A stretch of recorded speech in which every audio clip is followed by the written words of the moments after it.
Okay, so today is going to cover 5.2 worksheet D, and the stuff you need to know for this. Basically, there's some more advanced strategies, but they all depend on your knowledge of the identities. I would like you to, I will start an identity. I want you to finish it on your paper, okay, on blank piece of paper.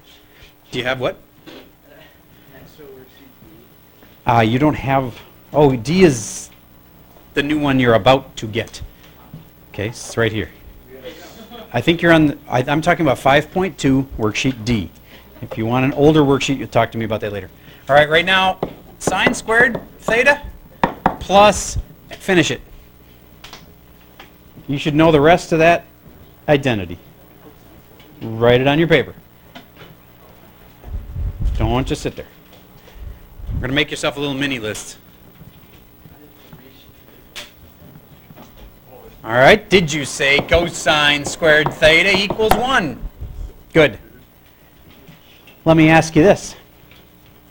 What if you were in the middle of a problem and you had 1 over blah, blah, blah, blah, blah, blah? Could you put in cosine squared plus sine squared? Yeah. So it works both ways. Not only you might see this in a problem and put in a 1, you could also take a 1 out of a problem and put in all of that. Okay? Next thing, what happens if there's a negative 1 in the problem? You might think it just doesn't work, but it'll still work. You can still put in, instead of this negative 1 in the middle of the problem, I can take just the 1 out and drop in all of this. So effectively, I can replace the negative 1 with negative sine squared theta minus cosine squared theta. Do you get? I just did the opposite of what it normally would have been. So if the thing is the opposite of what you wanted it to be, then you can just put in the opposite of the answer you would have put in. I'll give you another example of that. Let's say it was, you know how normally if I had said 1 minus sine squared theta, what could you put in for that? Cosine squared. Okay? If you didn't know that, then you really don't get this one quite well enough yet. And know that it can be rewritten as 1 minus sine squared will equal cosine. All right, so anyway, if you saw that in a problem, you could put cosine squared in there. What if you saw this in a problem? Exact opposite of what you wanted it to be. Then you could put in negative cosine squared for that. If it's the exact opposite of what you wanted it to be, then you can put in the exact opposite of what you were going to put in. I was going to put in cosine squared, so I can put in negative cosine squared. It's just like saying, if I have a substitution that's like 5 is equal to 2 plus 3. Would you agree that if I had this in my problem, I can substitute in a okay, wait a minute, I just changed it. I'm going to change it to this, 2 plus 3. If I have this in a problem, I can replace it with a 5, right? What if I have the exact opposite of that? Then I can put in negative 5, right?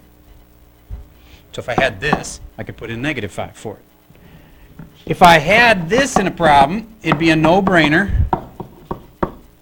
to put in a 1 for it, right? But what if I had this? The opposite of both of them. And I can put negative 1 in. You get how that works?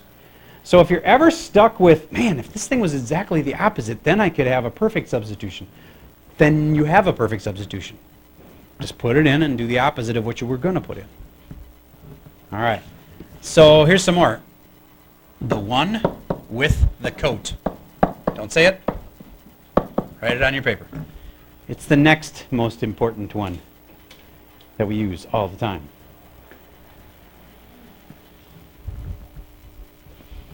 Did you say CSC? Yes. Squared theta. All right, the one with the coat is cozy. The next one is the one with the what is what we seek. Write that one out.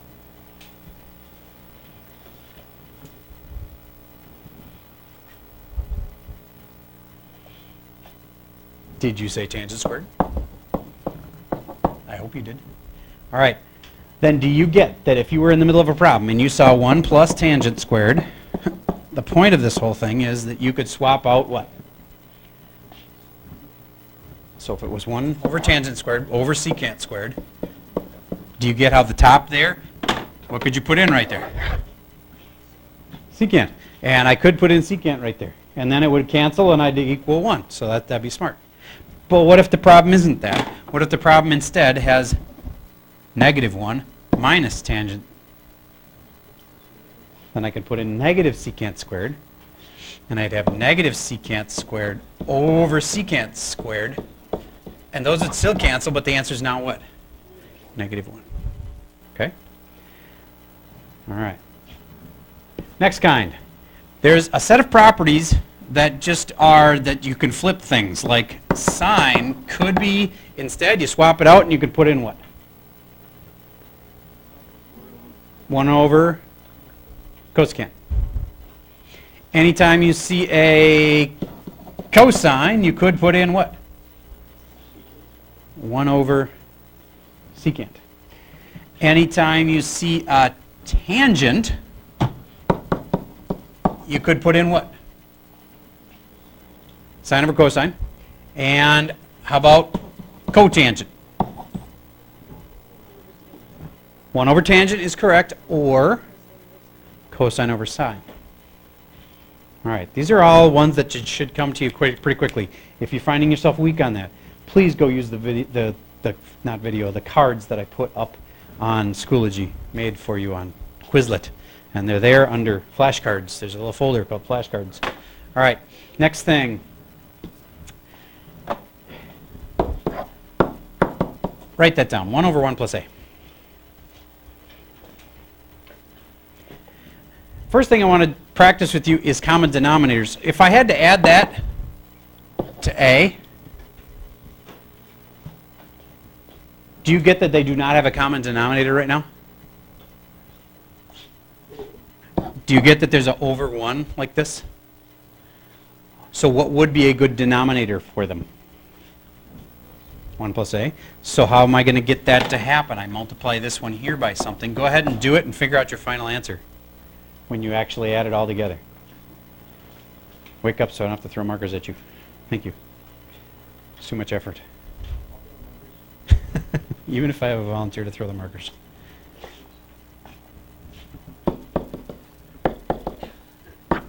Even times by that, right? And I have 1 over 1 plus a times 1 plus a all over 1 plus a.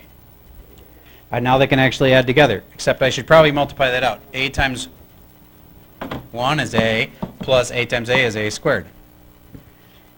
And then I'd have a squared plus a plus 1 all over 1 plus a. Do you get that the top there is actually quadratic? All right. Stay with me. All right, so I want to show you something else you can do with this. Get another spot where you put 1 over 1 plus a. You're going to need a fair amount of space for this. This is called using a conjugate. It's a very powerful way of solving complicated problems. I'll give you an example of why we're doing it. Do you know, you notice in some of these problems that you have a 1 like minus sign of x in the problem, and you're like, dang it, if that was just sine squared, I'd have a perfect substitution I could do. Have you noticed that in problems, that there'll be like a 1 minus a function that's not squared? Well, you can get it to be squared. Let me show you how. If I have 1 over 1 plus a, would you agree I can multiply by anything I want as long as it's not 0? And I do it on the top and the bottom. Okay, I'm going to choose to multiply by 1 minus a. That is called the conjugate of 1 plus a. If I do that on the top and the bottom, here's the special thing that happens. If it was a 1 plus a and I multiply it by a 1 minus a, do you get that my middle terms, the outside and the inside, would cancel when that happens, right? And then it's just first, which is 1 times 1 is 1 squared, which is 1. I don't even need to put the squared there. And outside and the inside cancel. And the last is a times negative a, which minus a squared. Do you see how I got my 1 minus a squared? If that had been a sine, do you get how it would now be 1 minus sine squared? And then I could substitute in the cosine that I wanted to in the first place? So that's a powerful technique. So if you ever see something like this, or if that was a cosine, it would work the same way. You would want to multiply top and bottom by the conjugate. 1 plus sine x. And why is that good? Because now the bottom can turn into cosine squared.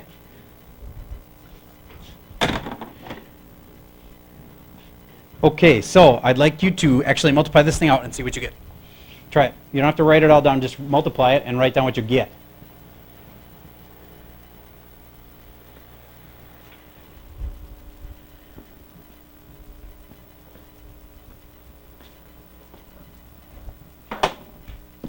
Okay, so on the top you have 1 plus sine x over on the bottom. The special thing that happened was we got 1 plus, no it's not, 1 minus sine squared x, and now that can be replaced with cosine squared. 1 plus sine x over cosine squared x. Now you might be asking, why would I even want to do that? Because somewhere else in the problem something would come up where you could, like now you can cancel some stuff, like, oh, cosine will cancel or whatever. Just need you to know that trick. It's called using a conjugate. And it gets you something squared. And once that something is squared, then you can replace it with, a lot of times, one of the Pythagorean identities. Okay, next thing. You've heard of getting a common denominator to put things together, right? And after you've done that, you'll have like AB plus AC all over like DB. But do you get that you can also break things apart if you want to? Into two fractions? Instead of mushing them together and make one fraction. Do you get you can break them into two? So like in this case, that would be AB over DB plus AC over DB. You get what I just did there?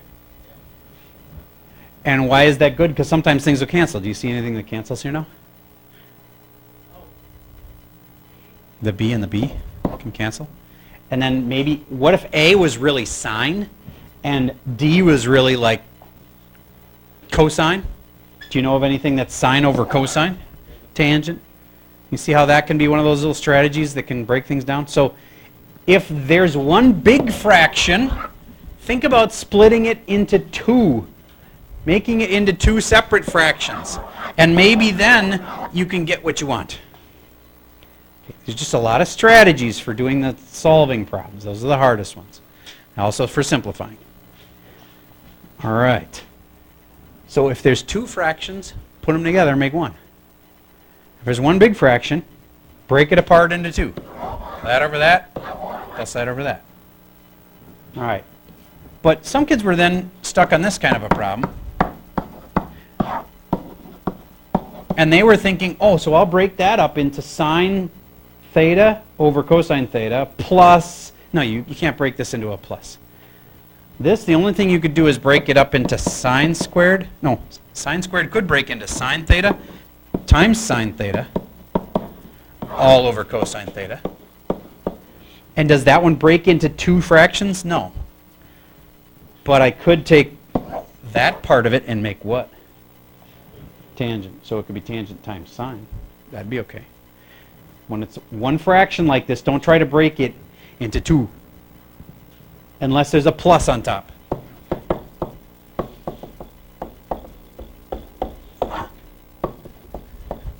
That you could break into two fractions. This, you do not want to do that. That you just want to, break it down like this maybe, but not two separate fractions. Yes?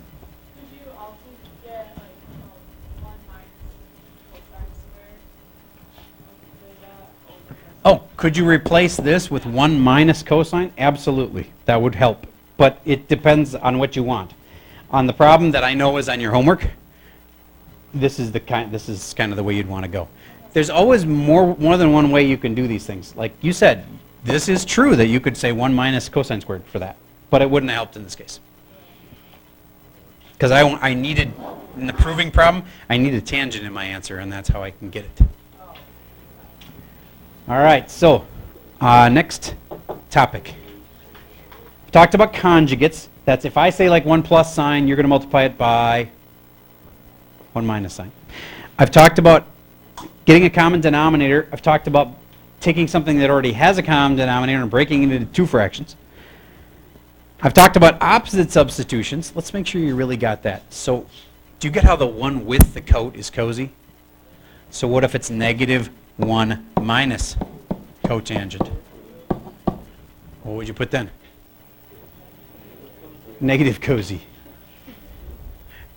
The opposite of one who doesn't have a coat is not cozy, of course.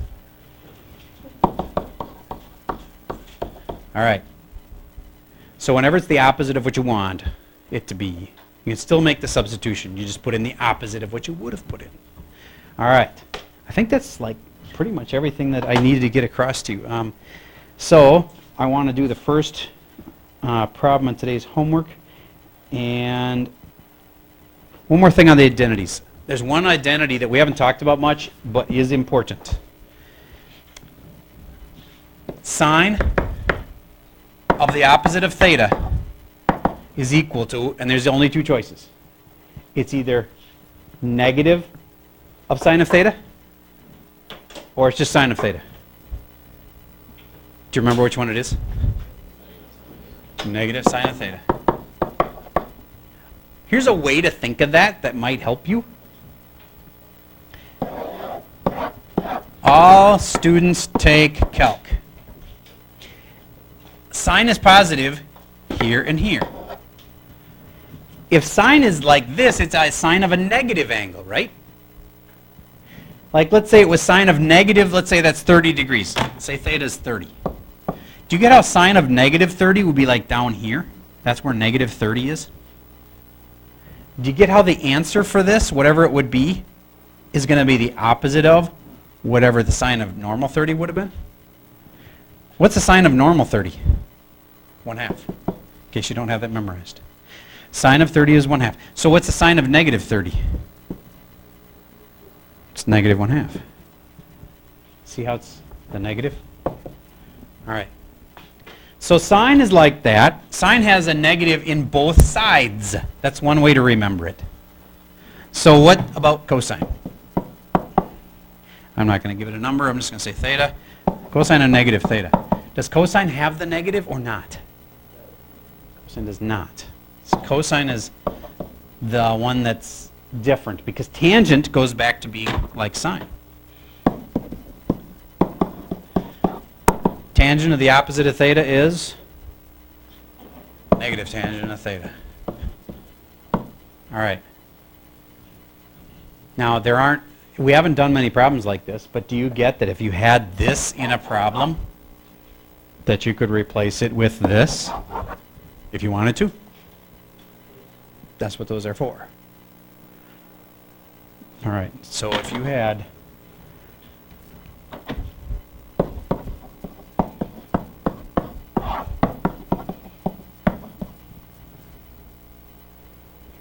if you know that identity we just talked about, do you get how you can take this and replace it with negative tangent of theta? Yeah, so it'd just be negative tangent theta over negative tangent theta, and then those cancel, and equals 1. All right, so that's just a reminder of this set of properties, which are important. The Pythagorean ones and the ones that are reciprocals of each other are the ones that are used the most. Yes? Sure. If I have sine of 60 degrees, you should be able to use the cofunction identity thing to figure out what you could replace that with. Cofunctions I think of like Batman and Robin, or who's another good sidekick kind of situation? You know, the pilot, the co-pilot. The tangent and the cotangent, yes. The sine and the cosine. Superman didn't have a sidekick. He was sort of Lois Lane, but she didn't have any superheroes powers, so. Yeah, she didn't help. Yeah. All right, anyway, so sine of 60 equals the cosine, that's the cofunction for it, of what? 30. This is that one that looks like, would you read it to me off your sheet? You had it, like you were looking at it before. I think it says of, which is also known as 90. 90 minus theta, okay, of theta. Do you get how this and this together have to add up to 90? That and that together, if you add them up, they add up to pi over 2, which is also known as 90. So that means that it goes like this. See how those two add up to 90? So let's do another one like that. Tangent of 45 degrees would equal what? Cotangent, the cofunction, of what? 45. Because these two have to add up to 90, and these two are cofunctions of each other. All right. We're not going to use that as much, but since you asked me about it, there you go. All right, so let's do the first problem of the homework together, and I want you to do it on your in your notes, and then you can transfer it over. But here's a start. It starts like this. Number 1 is cosine squared x minus 1 over cosine of x. And they're asking you to prove that it comes out equal to negative tangent x sine x.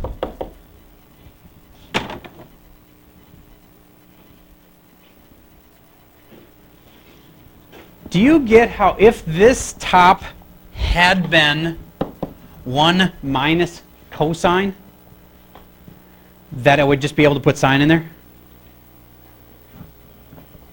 Do you get how this is backwards of where it should be? Because the property goes like this. Sine squared plus cosine squared equals 1, right? So if I wanted to get cosine to the other side, it would be 1 minus cosine squared. See? Sine squared equals 1 minus cosine squared. This is the complete opposite of that. It's cosine squared minus 1. So instead of putting in sine, you could put in negative sine squared theta over cosine x. So I just replaced the top with that. I did the opposite of what I would normally put in because it was backwards. Now, do you get that that then can be broken up into sine squared and another sine squared? Negative.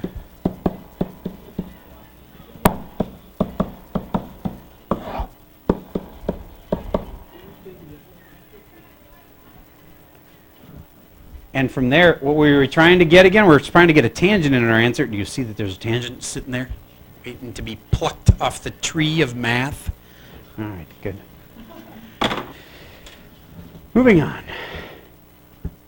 That was number 1. Then there's another problem that, this is something I hadn't talked about that much, and I want to make sure I talk about it. Do you get when math teachers give this to kids and we kind of expect a common mistake to happen? What do kids typically think the answer is? A squared plus 9. Do you get how that is not right? It's because it's really a plus 3 and a plus 3, and then you multiply it out and you get a middle term of 6a that people forget about. Okay? Remember that? A squared plus 6a plus 9. That's the right answer.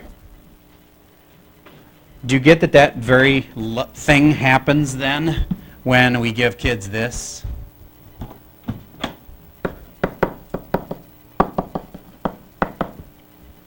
Kids think, oh, that's just sine squared and cosine squared, and so I can just substitute in a 1 for that. No, you can't. Because do you get that this is really two big sets of parentheses, multiply it out. Sine x plus cosine x times another sine x plus cosine x. And I have to do a first, outside, inside, last, and there's like middle terms and stuff. Don't forget that. Okay? All right, and one more thing. You're going to see this. And one more option for you. Do you get that that's a lot like x squared minus 1? Do you get that that could be x plus 1 and x minus 1? Right? Remember that? So then what could this be? Sine x minus 1 and sine x plus 1. So if that would help you, because of what you want to cancel or whatever, use that. This is a difference of squares. If it's subtract right there, think about maybe factoring it is what you want. Kind of depends on what you're trying to prove. All right? Last one. Do you get that that is also a difference of squares? Difference meaning it's a subtract. Of squares meaning both of these have a perfect square root. So I could break it into sine x squared. Oop, I should put the squared there. And sine x squared. And cosine squared x and cosine squared x. And then 1 plus and 1 minus. And then what's that one equal to? 1. Remember, because it's one of the identities. That's 1. What if instead it had been negative sine x minus cosine x? And it'd be negative 1, yes. All right, I think you've made some yes, you think you've made some progress is what I was trying to say. But yes, this is also a difference of squares. That could factor farther if you needed it to. All depends on whether or not you want that to be able to cancel something else. All right. Now, you may recall that this one I said was, this number 1 is number 1 off your worksheet, and it is right here. There is a typo on problem number 2. So as soon as I hand this thing out, go to number 2, and the places where these little arrows are on my, I guess the people at home can't see this, so I'll write it out. In case you got a worksheet that doesn't have the number 2 written out for you, it's got some junk that's right, and then it equals 1 minus sine. Here's what your worksheet says. Plus cosine, or cosecant, squared.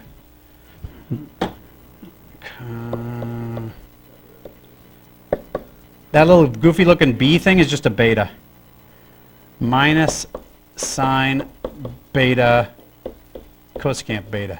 And here's the oops. Whoever made the worksheet, that plus, that's supposed to be a minus. And that minus, that's supposed to be a plus. Okay, so make that change on problem 2. Then I think you'll notice that this junk that I didn't write out here, it's all correct. If you just multiply it out right, where's first, outside, inside, last, that's it. That's all you got to do.